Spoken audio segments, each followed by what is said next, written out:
Next, we have Melissa Enright, Redwoods and Water Stress in a Warming Climate. Melissa.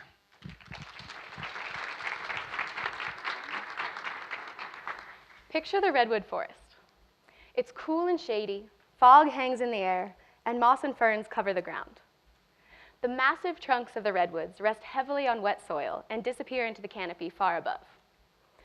They are the tallest trees in the world, and the climate they live in on the California coast is perfectly suited to support their immense growth. But that climate is changing. Temperatures are rising and precipitation is decreasing.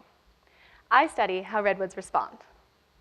A redwood's trunk and branches can be thought of as a system of pipes, transporting water from the roots to the leaves. When it's hot and dry, soil moisture may be insufficient to meet the redwood's water needs. We refer to this condition as water stress.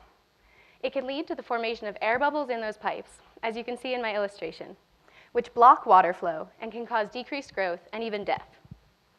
The purpose of my research is to investigate when and to what degree redwoods experience that loss of water flow. These trees can be nearly 400 feet tall. Yet when we study their capacity to transport water while suffering water stress, the convention is to use tiny, isolated branch segments in the lab. The problem here is that it's only assumed that results are representative of what's happening in whole living trees in nature.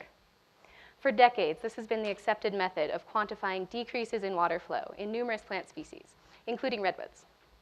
Capacity to transport water is an important part of their health, but it's typically not even monitored in living plants. In my study, it is. Our approach is novel in that we focus on how redwoods respond to water stress in the field.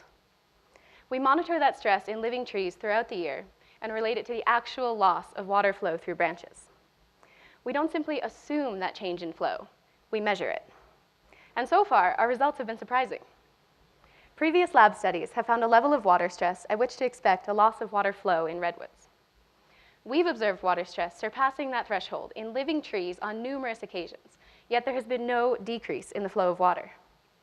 Even during a recent heat wave, when we measured the most intense degree of water stress ever recorded in a redwood, there was still no change in flow. How can water stress far beyond that threshold have no measurable effect? I offer a simple answer. Thresholds determined in the lab do not apply in the field. Redwoods may be more resilient and are certainly more complex than they've been given credit for. Our preliminary findings refute the assumptions central to current understanding of plant function. More studies of this kind, investigating actual effects of water stress in the field and ending our reliance on lab studies, will be vital as we rethink those assumptions. We need to improve our understanding of plant-climate interactions, especially if we are to predict how redwoods and plants in general will respond to the warmer, drier climate of the future. Thank you.